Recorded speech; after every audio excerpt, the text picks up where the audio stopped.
Okay, everybody, welcome. This is Psych 3500, Chapter 1. So why don't we just begin by beginning, okay? So let me call up my screen and here we go. Alrighty, so you should be seeing my screen. Psychological testing, Chapter 1. Alrighty. So with that, why don't we first talk about some of the major things that we will be talking about through this semester. Okay, this is stuff we probably covered in our previous meeting or meeting that we'll have for the Section 2 Thursday people. Alrighty, so first of all, the major categories of tests. Yeah, so when you think of a test, certainly the first thing you may think of is a class exam. Yeah, and arguably those are the tests which are probably given the most, globally, are academic tests. Yeah, but a lot of the stuff we'll be talking about relates to those tests as well as other types of psychological tests, non-academic types of tests. Alrighty, as I probably mentioned to you in our first meeting, or again for Section 2 in our Thursday meeting, tests are really the bread and butter of psychology. Alrighty, it's not therapy. Other disciplines do that, and it's not research. Other disciplines do that. What makes psychology unique, what's a real characteristic of psychology that distinguishes it from other disciplines and professions are tests. Okay, that's what we do. Alrighty. Now, of the major categories of tests, there are mental ability tests versus achievement tests. Now, the two may sound very similar, but they are conceptually distinct. Okay. Now, ability refers to what you're capable of, your potential. You can think of it as your muscle, okay, whether it's a personality construct or an intellectual construct, is what you're capable of doing, how far you're able to go, alrighty? Whereas an achievement test is more of a measure of your experience, okay, what have you been exposed to, alrighty? What did you see or hear, and so on, okay? One maybe concrete example of that would be let's just say, as you may recall in grade school, you probably took a reading test, right, periodically. And let's say you're in the third grade and you took a third grade reading test, right? And the third grade reading test asked questions which were within the mental capabilities of a third grader, yeah, in terms of what happened in the story, who is the most important character, things like that, okay? Now, a fifth grade reading test may ask those items, but then they may ask other items, right, which are more complex in nature. You might ask things about themes and so on, yeah, or motivations of characters, alrighty? Now, I'm not an expert in reading tests, but I suspect that's the kind of the difference between the third grade and fifth grade test, alrighty? Now, if you're a third grader and you get a third grade reading test, that's an achievement test, right? Because that's going to be a function of what you've experienced as a third grader, what you've learned, what was discussed in class, what you saw on the PowerPoint presentation or chalkboard, if you actually have a teacher who had a chalkboard. Alrighty. Now, if that same third grader though were given the fifth grade test just to see how far she can go, yeah, what she's capable of, aside from her experience, even though she's had no education in themes and character motivation and stuff like that, but you still gave her that test just to see if she can figure that out, yeah, then that test, right, same kind of reading test, but now it's an ability test, right? Because it's seeing what her potential is, what she's capable of doing. You can think of it as how far she's able to jump, like in basketball, right? To make a basket. What is her potential? Okay, so that's kind of the way to think of the difference between ability versus achievement tests. Okay. Now, underachievement tests are all different types of achievement tests, a lot of which you've been exposed to. A battery test, and a battery is essentially just a combination of different instruments or tests. Single subject, for example, for some of you who are thinking of graduate school, the psychology GRE. Yeah, there's a GRE, right, general, just like the SAT, but there's also a subject GRE. Yeah, that's focused on a particular area like psychology or literature or history. I think the other ones are physics and math and maybe chemistry offhand. Now, if you get a certificate or license, let's say a forensic certificate to provide testimony, or let's just say license to be a lawyer or a MD, physician. Those are achievement tests. Well, part of the licensing process will be taking an achievement test. Alrighty, and those tests tend to measure what you learned in law school, what you learned in medical school.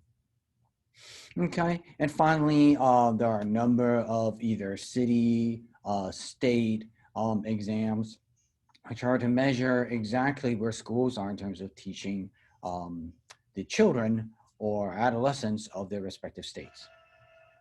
Alrighty, moving right along.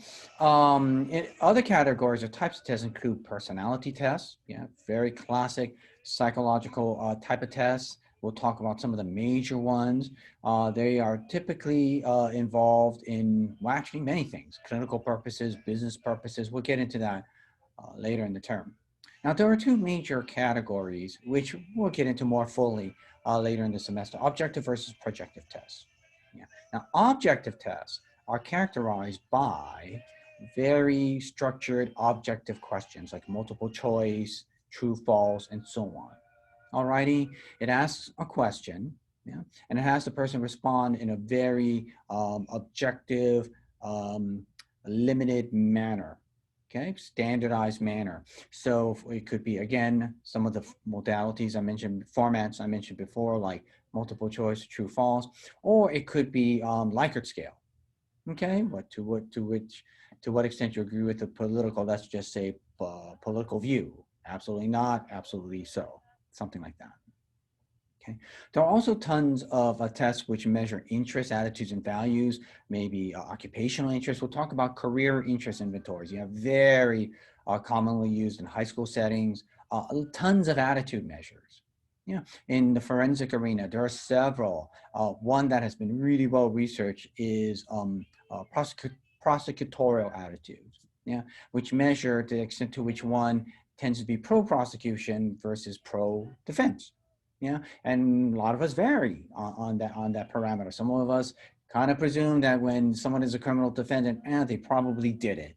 Whereas there are also many people who might be more criminal defense oriented, and are suspicious of the police, so they're always willing to consider question, how an investigation was done, how someone was arrested, and so on. So people really, and that can have a big play in jury decision making. Huge role. And the other big category we'll talk about will be neuropsychological testing, huge in the clinical arena.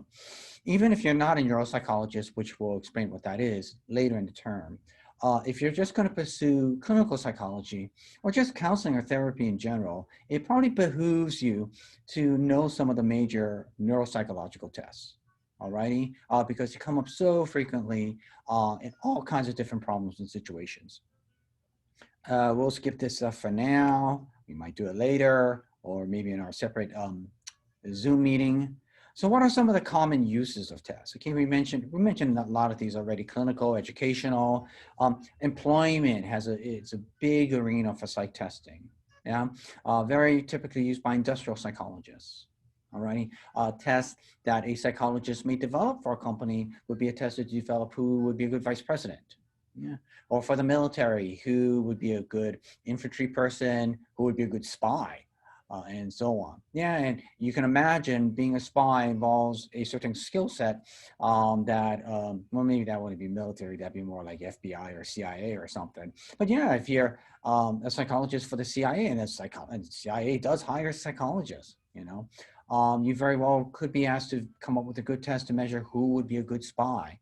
And maybe being a good spy is one thing, right? Certain skill set, right? Not all of us can. Probably a minority of us can really maintain a role, as another person, and then also keep in mind, right, your, tactical objectives while pretending you're someone else. But that also may differ if you're an American spy in Russia, if you're an American spy in China, right? Different things may have to come into play into how you're a good Russian spy, a US spy into Russia, and then a US spy infiltrating China, for example. Yeah. So let's see. Other areas include research, huge place. Okay. Now, research often researchers will make their own scales, right? Their own questionnaires, very common, more often than not. Yeah? But often researchers like pre-existing measures, things which have been already examined in terms of their reliability and validity. Yeah, because when you make your own survey or questionnaire, right, you haven't tested it out. You haven't seen whether it's a good test. Yeah, so maybe let's just say you're doing a study on depressed autistic children. Okay, depression and autism, right? Which you really don't hear so much about, but I suspect that could be an issue, right? So how would you measure depression in an autistic child, which is different than with other children or people? Yeah, what are the items you would have? What would you ask? How would you ask it? All those things. Now, if you're doing research on depression and autism, you might think, oh, there isn't a measure. I'm going to have to make my own, which is fine. That happens in research all the time.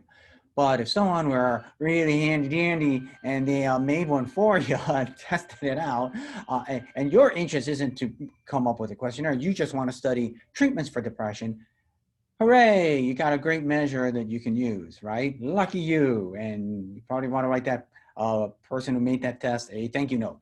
All righty, because now you can focus on the objective of your study, which is examining, let's say, variables which are predictors for autistic depression. But now you don't have to like worry about making your whole new test, which or measure dependent variable, the psychometric characteristics of which you don't know. Okay.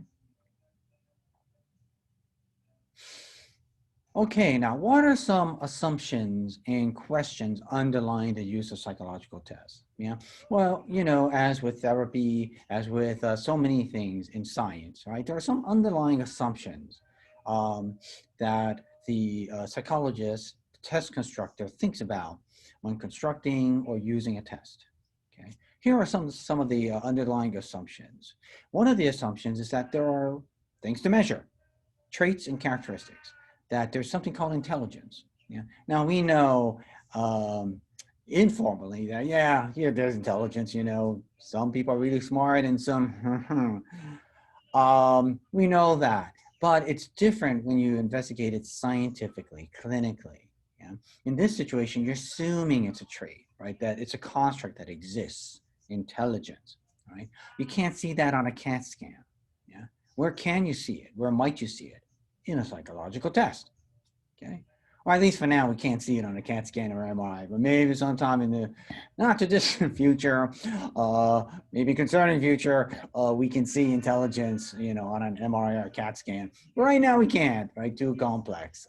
But you can get some idea of someone's intellectual functioning from a good psychological test.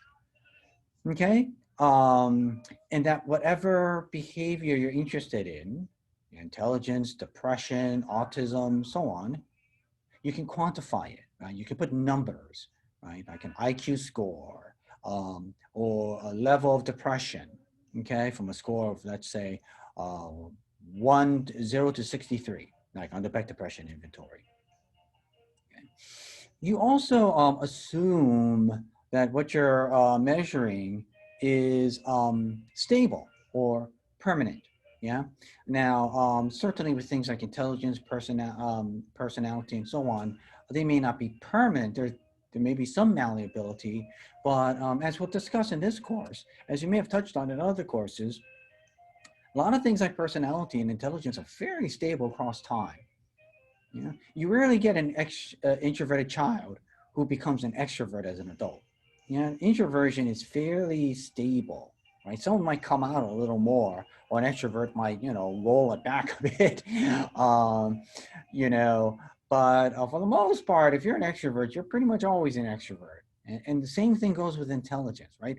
Certainly, you could learn some things and increase your academic performance and work performance, but to the extent you, and you know, it's debated, although there is a larger degree of agreement that there is this underlying construct of intelligence, certain mental abilities, which underlie a lot of different functions.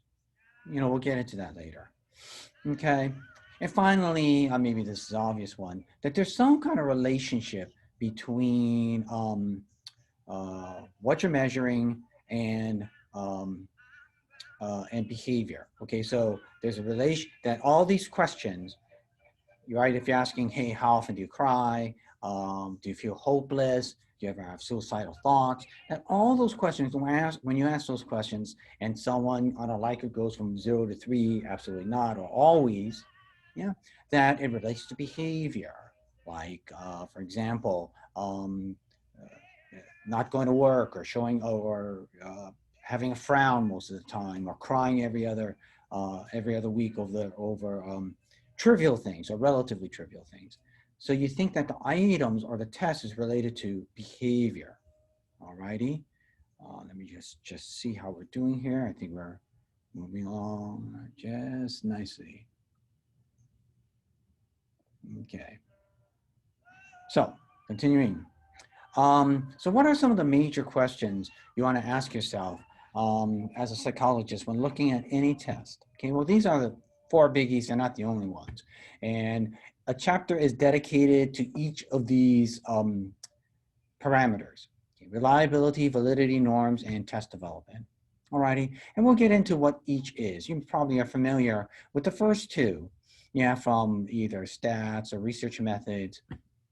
But we'll get into reliability and validity in more ways than maybe you thought of before. Alrighty, we'll get into, and you've heard norms, but we'll try to parse out or really elucidate exactly what norms are. Okay, and then we'll get into the area of test development, which is really cool. I think a fascinating area. And by the way, as an aside, just as a fair warning, there's sometimes I think I shouldn't say this, but I think I kind of like preparing people. The first few chapters of tests and measurements is really dry. Alrighty, and those chapters are reliability, validity, norms. It kind of picks up from test development onward. Alrighty, so if you're finding the reading to be boring, it's because it's boring. Alrighty, but hey, boring stuff can be really important, and it is important. So these are things you gotta know, you gotta be familiar with. Alrighty, it's just not something you want to talk about on a first date, unless you never want to see that person again. Then talk about reliability and validity. Alrighty, we're gonna skip the history stuff. Okay, some important definitions to be familiar with. Alrighty, are psychological assessment versus testing. Alrighty, they sound very familiar, similar, but they're not. They're distinct. Assessment is actually the broader category. It refers to anything besides a test that, or including a test, that a psychologist may use in order to make some kind of a determination, assessment, conclusion about an individual or a group or so on. Alrighty. Let's just say you wanted to assess someone for to make a prediction of dangerousness, right? You would include certainly things like criminal history, reports from family and friends and neighbors, school history, medical history, any history of neurological problems like head injuries, and so on. Yeah, all of those past violent behavior, and all those things. Alrighty, that would go under your assessment. Yeah, you certainly may give them a test which measures dangerousness or violent potential, but really, but that's part of your assessment. Your assessment includes all those other things. Now, testing is different. Okay. Now, testing, the best way you can think of a test is, when in doubt, if you kind of forget exactly the characteristics of a test, think of a ruler. A ruler is not a test, right? But it is a measuring device, and that's the idea of a test, is that it's a measuring instrument. Alrighty, it's some kind of device where you follow a certain procedure to get a number. alrighty? In most cases, a number. Okay, we'll talk about some of the exceptions, righty? That's what a ruler is, right? It's an instrument device, right? Not a complex procedure. You just kind of hold it up to what you're measuring, but then it gives you a score, right? You can say, oh, okay, whatever, 10.5 inches, so to speak, alrighty? Well, that's what a psychological test does too, right? So someone answers a bunch of items about depression, you score it up, and it gives you a measure, okay? Some kind of a score. And we'll talk about those types of scores. Kind of touched on some of this stuff, so. Okay, what are some of the common elements of a test? Alrighty, so I gave you just a broad definition of what a test is. So what are some common elements of a test? Okay, touched on some of this. It involves some kind of procedure or device. Okay, now maybe a classic to kind of really have it stick in your head, the notion of procedure. Think of the SAT. You probably remember that wonderful experience on a Saturday morning, right? You showed up and between 9 to 12, you took a test. And as you may recall, it was like taking tests from a bunch of Nazis, right? Because usually the people, usually the elderly folks, just like with elections, oddly enough, you sit in the room, they pass out the booklets, and then they tell you all to open the booklet at the same time, right? Then turn to page 2, then 3, and then so on, and not to open the booklet until they say so, and that you're going to stop when they say so, okay? That is the procedure. Okay, standardized procedure. Everyone has to do it the same way. Why do we all take it like a bunch of little Nazis? Okay, we do it that way so that we can interpret your score. Okay, we'll get into that later, all righty? But if everyone did it willy-nilly, however they wanted to, they did it in Rhode Island one way, Hawaii another, Alaska another, be hard to interpret the scores at that point, okay? Let's say Rhode Island, they only gave them an hour and a half to do it as opposed to 3 hours. But in Hawaii and Alaska, they gave them 5, 6 hours to do it. How could you interpret the Alaskan, the Hawaiian kid's score with the Rhode Island kid's score? You couldn't at that point, right? It's as if you gave 3 different tests, all righty? Other elements is that the test will give you some kind of information. Maybe that's stating the obvious, but some tests are better at giving information than others. We'll get into ways that you can provide information.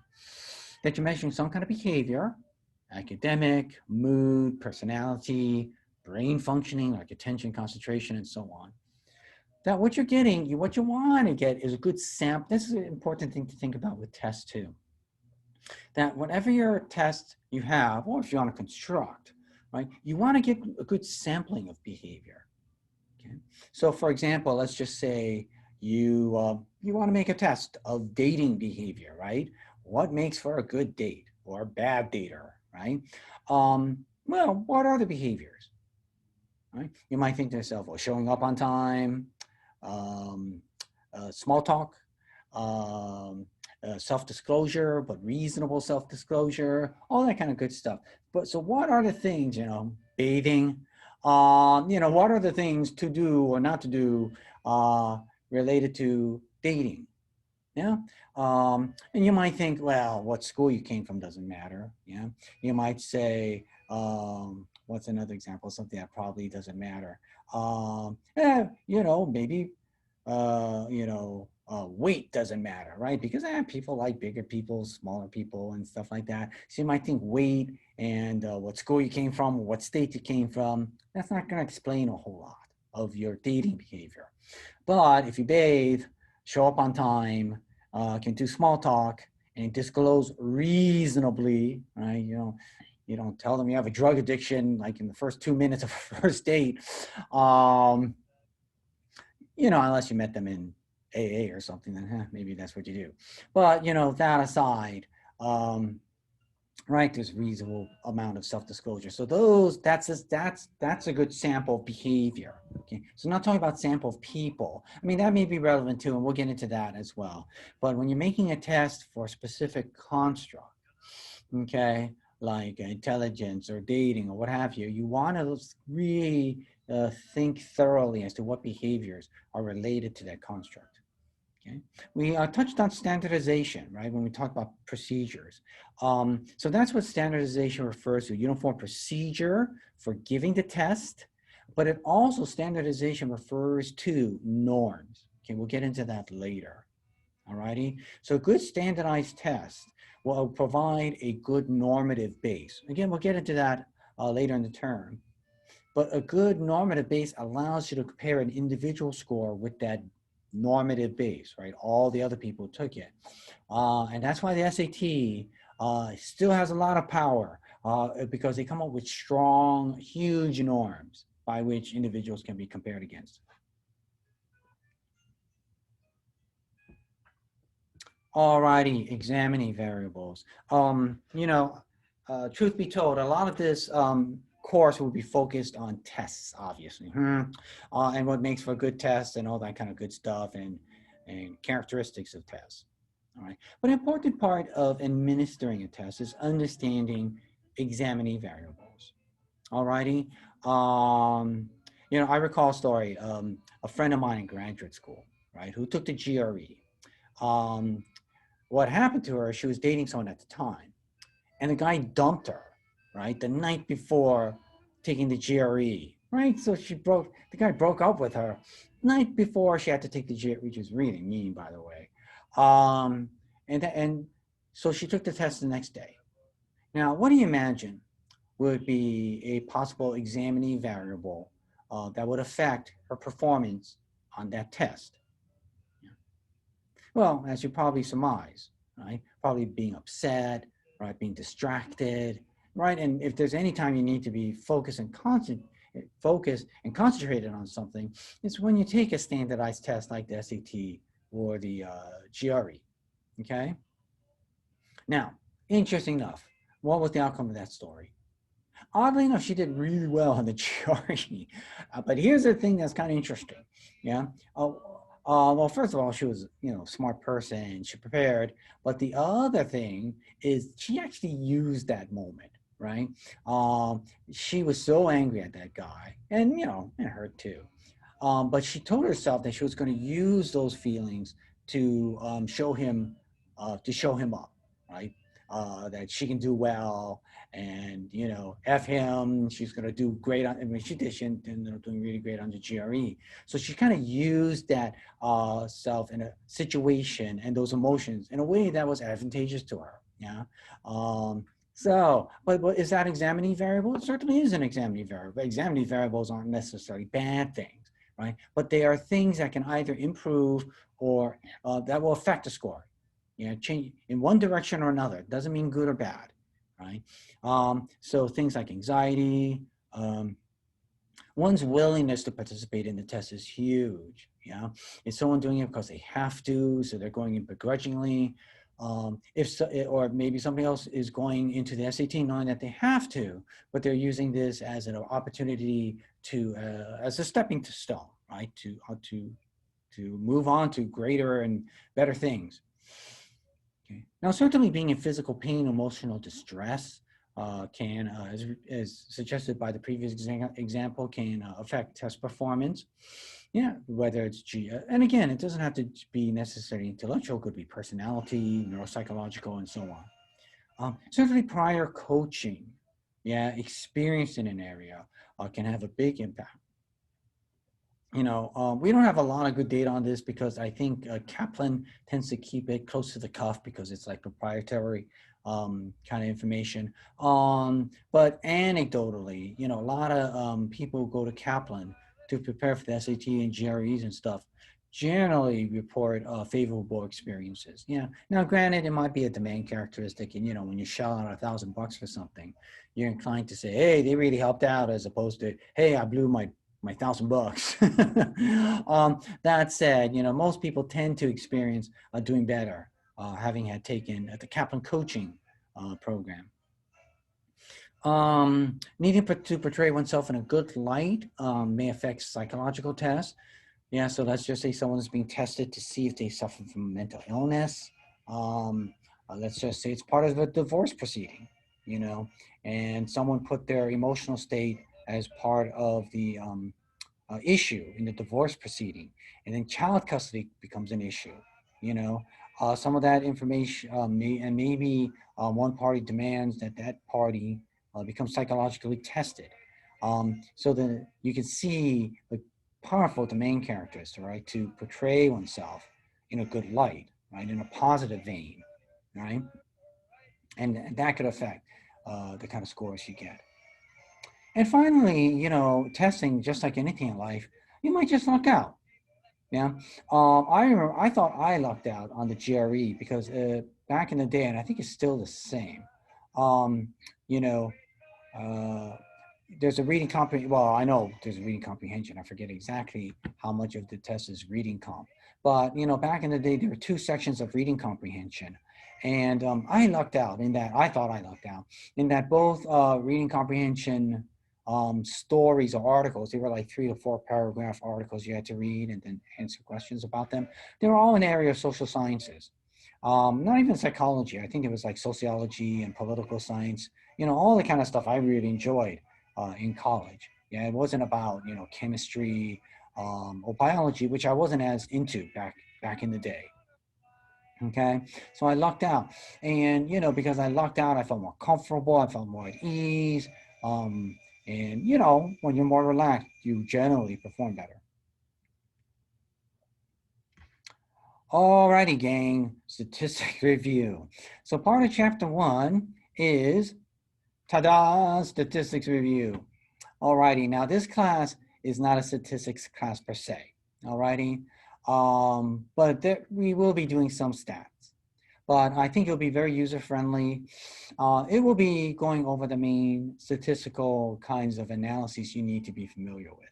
Alrighty, so to start us off in chapter 1, we're going to review 3 major statistical concepts, which are important for you to be familiar with through the rest of this semester. Okay, they include variance, standard deviation, and z-scores. All righty, here we go. So, what is variance? Yeah. Well, it is essentially a measure, big surprise, of how the scores can vary around the mean. All righty. Technically, it's the average of the squared deviations. Ooh, just a few words, but that sounds like a mouthful. Alrighty, but if you look at, here we got the formula variance for the population. Yeah, you can see sigma square, that's the index for population, is equal to the sum of the x's each person's score minus the mean of the population. Okay, so let's just say your SAT verbal score against the mean of the verbal score, the average verbal score for everyone who took the SAT the same day you did. Okay, so you want to see how much you deviate from the population mean. Alrighty, now you square that, and then we'll get into why you square that in a moment, and you divide it by the total number of people who took the test. Okay, now I will give you a measure of the population variance. Now, the reality is that most tests, right, we won't be able to get the population, okay? And even with Beck's depression inventory, right, he isn't able to get the population of depressed people because that would be tens of thousands of people in the United States, just in the United States, right? So it's very difficult to do that. But you want to get a good sample, different from sample of items. Here we're talking about sample of individuals from the population of depressed people. Okay, now when you do that, okay, because of that, what's more appropriate is for us to use a sample statistic. Okay, so now the sample statistic is just like the population statistic, as you can see right below, right? You can see, right here, right, where my cursor is going. That's the sample statistic. Alrighty. Now there is a modification to that. Now, why is there a modification? Okay, the modification is here, n-1, right? Why? Because this formula tends to underestimate the actual variance, all righty? Whereas this, by taking the number of people in the sample and subtracting 1, right, you make this a small, the denominator smaller, And if you make this smaller, it divides more into this, which makes this bigger, right? And by making this bigger, we get a better estimate. Yeah, so that's why the formula for the sample looks like this. Now, why do I have a picture of the Buddha? Okay, the reason why I have a picture of the Buddha, by the way, I went to this location a couple years ago with my family, and we all did a family trip to Japan. But I also was there, I think when I was like 3 or 4 with my family, when my dad was stationed there in Japan for the military.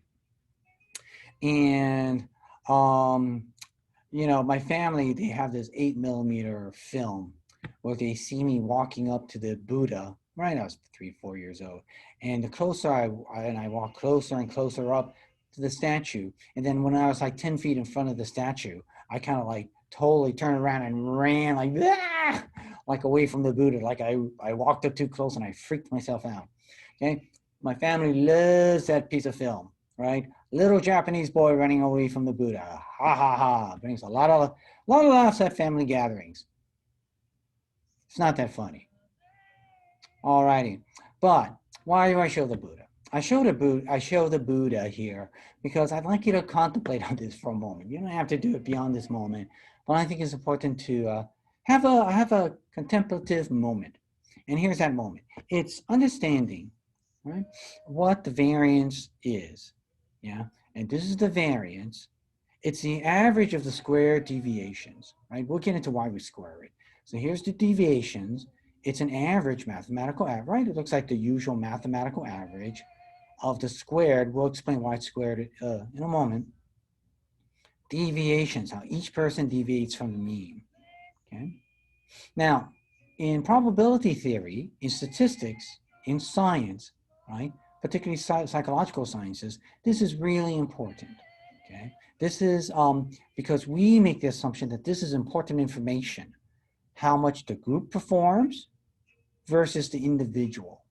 Yeah. Now, I think it's a pretty good assumption or concept on which to build upon. But yeah, but that's just something to think about. Yeah, that we think of groups in terms individual and how they deviate or differ. Not deviate in terms of abnormal or weird or bizarre or anything, but just how much they differ, and that's important. And that's something for you to think about, contemplate. Do I dare say? All righty. So let me see if I can move my image here a bit. Oh, good, good, good. I kind of did. I kind of did it. There we go. All righty. So when calculating the variance, this is how to do it. All right, this is your go-to slide. And keep this slide in mind. All righty, keep it handy. Get ready to go to it because during one of our meetings, probably during the second week, when for the Zoom meeting, okay, and again, section 1, that's Tuesday, and then for section 2, that's on Thursday, we're probably going to do a variant together by hand. All righty. Now, don't sweat it. You'll probably get teamed up with a couple other people, so you do it together in a group. Okay, and we'll do it by way of a kind of a fun competition among those teams. All right, but this is how you do it. Okay, it's very simple. Here you have a bunch of scores. It's called steering adjustments. How much people adjust their steering wheel when confronted with an obstacle, I believe. Okay, so everyone adjusted their steering wheel to varying degrees. Some very little, and some a whole lot. Alrighty, then you just simply add those scores. Alrighty, and the reason why you add them is you want to find the average, right? So the average is the total score minus the total number of people, which in this case is 11, and this gives you the average. Okay, now once you get the average, the next thing you want to do is subtract each person's score from the average. Here the average is 17.91. So 25 minus 17.91 is that. 8 minus 17.91 is a negative, right? 9.91 because 8 is smaller than 17.91, which will result in a negative value. Okay, now here we go to the next step. Whatever value you have here, you then square it. Right? So what is the square of 7.09? It's 50.27. Okay. Now, why do we square it? Okay. The reason why we square it, and this explains why it's the average of the square deviations, is that if we left with these values, and if you add them up, what are you going to get? You get 0, right? Because it's each score, the highest and the lowest, minus the mean, right? So this is how much this deviates from the mean, and this is how much this deviates from the mean. Right? If you go from the lowest to highest, right, you're going to get positive values and negative values. They will cancel out if you pull all the scores together. And that's what we want to do. We want to pull the scores together. Yeah, but we want to see something. We don't want to just see 0. So in order to, quote unquote, see something, you need to square this, the deviation. That's why it's the sum, and then after you square it, right? So if you square negative 9.91, it becomes positive now. Okay, positive value. So now we can pull these together and see what's happening, right? So it's the sum of the squared deviations. Okay, so that's 3 squaring and then summing them up 4. And the last thing, right, 5 steps, fairly simple, fairly straightforward, is you take the sum of the square deviations divided by n minus 1, in this case that's 10, and ta-da, you have the variance. Quite exciting, alrighty?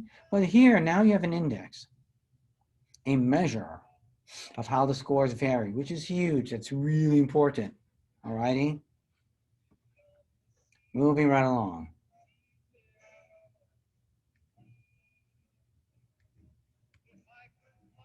Okay, well, I think I'm moving right along.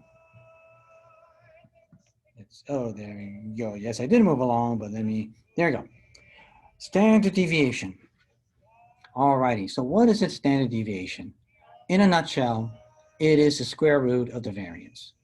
Alrighty, in the standard deviation, what you here we got the population formula, right? It's the exact same formula, except now you got the square root. You're going to find the square root of the variance. If the variance was 9, right, the square root would be of 9 is 3. Okay, and similarly, here's the standard deviation, but it's the sample standard deviation with the square root. It's a variance formula with the square root. That's what makes the standard deviation. Okay. Now, what's so great? Why do we standardize it? Okay. Well, by getting the square root of the variance, what that allows you to, it provides you the standard deviation, and by standard meaning it's standardized, right? So we can compare it now to other variances. Okay. If you just have the variance by itself, and this thingamajig, which is fine, right? It's great you have that piece of information, but it doesn't allow you to compare this sample with any other sample of data, right? We don't have, it's hard to tell if this is only data relevant to itself. But now by doing the square root, right, it standardizes it. It makes it uniform. You can think of it kind of like with money in those European countries that recognize the euro. Right? For those countries that don't recognize the euro, have their own currency. All right. I don't know which countries do that. Is it Poland? Or is it Poland in part of the euro? Yeah, I don't know offhand. For those countries that don't follow the euro, right, you gotta go to the currency exchange and exchange your euros or your dollars for whatever currency that particular country uses. But for those countries, like I think Germany, France, and so on, that recognize the euro, you don't have to do that. You have your euro. Alrighty, so it's uniform across different countries. And much like the euro, the standard deviation, now you have a value of how the scores vary, but it allows you to take that score, that standard deviation, and can compare it, well, to a couple things. One, to other standard deviations on other tests with other samples, but also now you can, you have a unit of measure that you can apply to the normative scale, okay, which is the other thing. Now you got this standardized unit, right? It's like you got 5 euros, and you can compare it to the normative distribution of euros, all right, from a low number of euros to a high number of euros kind of a thing. Okay, let me just get out of this for a moment.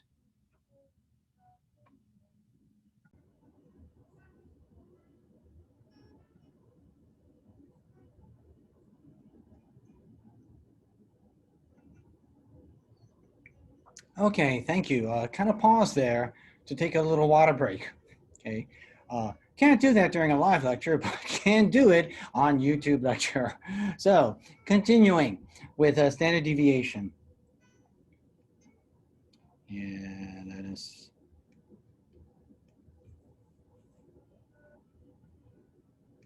Okay, there we go. So here's an example of how to calculate the standard deviation. Same procedure, right? It's just a smaller kind of sample of data.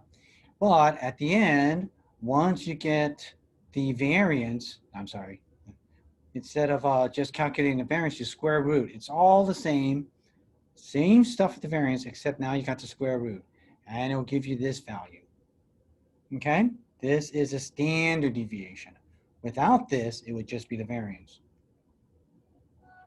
Now, let's kind of visualize the standard deviation. Okay, here's another group, all right, third, I think, sample of data points we have, where the variance was calculated, get the square root, you get this, and previously we had determined a mean of 10. Excuse me. What you can do with just these three, 1, 2, 3, statistical indices, yeah, is you can plot the scores. Okay, now it's one thing to just lay out the mean, right, and then we're all and then what this curve represents is the score or the scores and how frequent they are. Yeah, so how many people got a 19? How many people got a 12? Right, 5 people got a 12. 1 person got a 19. 2 people got a 5. So for each of those scores, right, 19, right, 1 person got it, right, this is the frequency, the number of people, and this is the score. So 19, 1 person got that. What was a 5? Let's say score of 12, right, score of 12, and 5 people got that. So it's just doing a frequency plot of all those scores, okay? Now, it's one thing to do that, but now you have this additional information of the variance and the standard deviation, okay? So if you put the mean here, right, you now know that the standard deviation unit is 3.77. You can kind of round that up to 4, okay? So 1 standard deviation, right, is equal to 4 units, right, or 4 scores, 1, 2, 3, 4. So that's 1 standard deviation.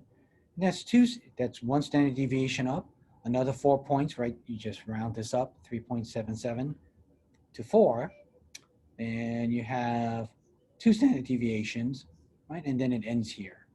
And then you can go down to 1 standard deviation down, 2 standard deviations down, and so on, right? We don't have anyone who got a score of 1.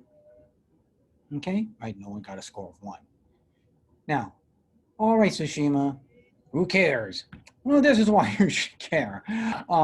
By setting up the standard deviation units, right, you can now apply this information to the bell-shaped curve.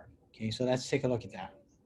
So here's the bell-shaped curve, right? The theoretical normative bell-shaped curve, okay, which is divided up into 3 standard deviation units.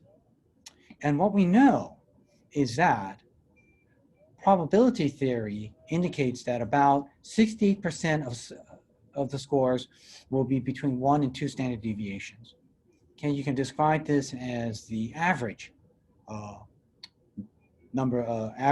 score range. Okay. Now, another standard deviation unit will account for 13 or about 40% of the curve here and 14% of the curve here, or all the, so you got to think of everything here are people, okay, and their scores. And here's another 14% of people, another 14% of people. And in the third deviation, you only have 2%, or 2% here, okay? So if someone scores, let's go back to our example. Yeah, now you know, if someone scored, let's say a 12, right? They're here, they performed average, typical, yeah? Which is fine, right? Sometimes average has certain negative connotations, but average, all it means statistically is where most of the people are bunched up, okay?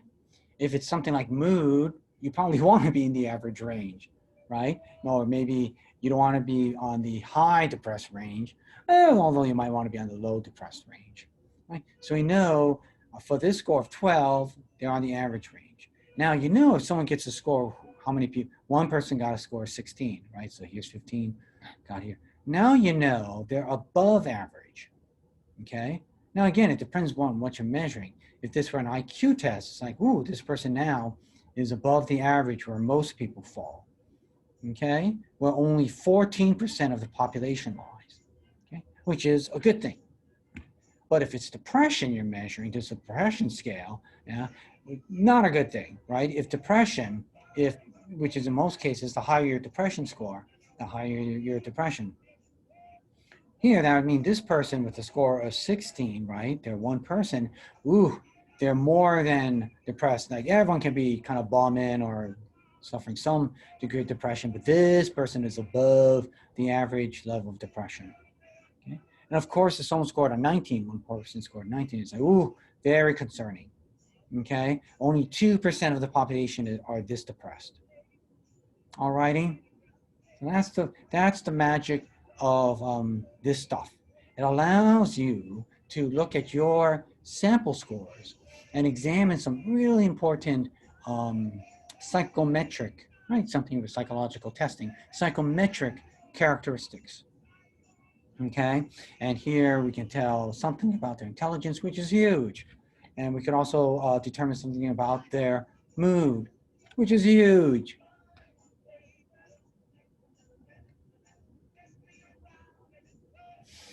Alrighty, so we talked about variance, talked about standard deviation, and a z. Let's talk about z-score. Now, what z-scores refer to, it is taking someone's raw score. You know, like let's think of that previous example, a raw score of 19 or a raw score of 12, okay? And it converts it, okay, to what's called a z-score.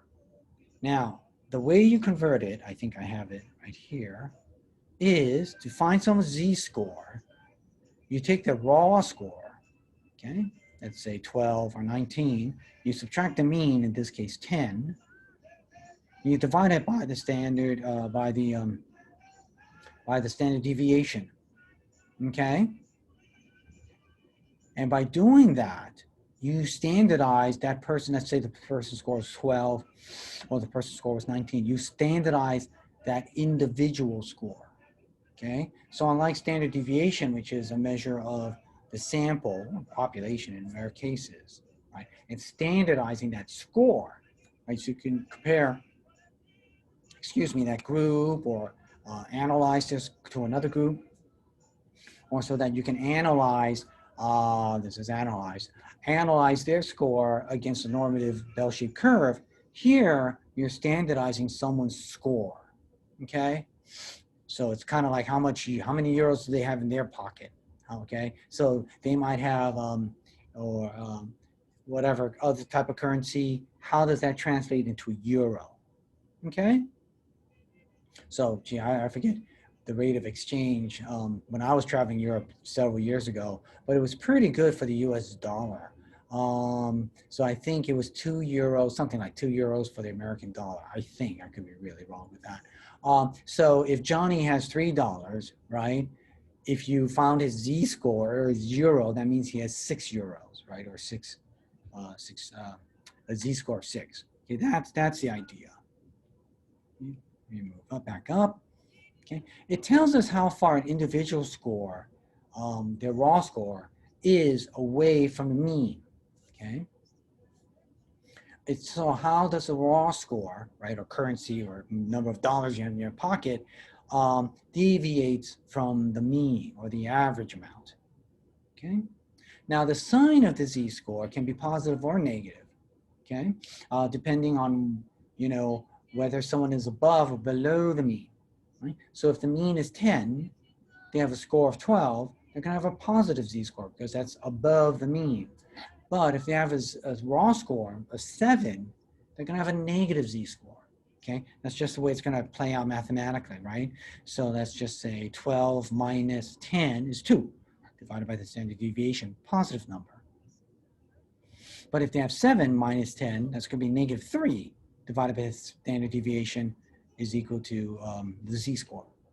All righty, so let me just look at some of that. All righty, so that's the idea. And let's see. Oh, we'll talk about this later. And with that, that's all I have to talk about regarding chapter 1. Very good. All righty, gang. So again, you just to repeat, you kind of know the setup with how we're going to meet. Section 1 meets on Zoom on Tuesdays, watches the video like this on Thursdays, and vice versa. Section 2, you watch the video on Tuesday, and then on Thursday we have the Zoom meeting. Alrighty, and we're definitely going to be doing that. For now, we're doing this for the next 3 weeks. Alrighty, I think that includes up to or through September 14th, and then we'll see where things are at. Okay, we may continue in this venue. We may do some variation of it, but you know, we got our plan. We're moving along. So with that, thank you for your time, and I will see you later in our Zoom meeting. All right, take care. Bye-bye.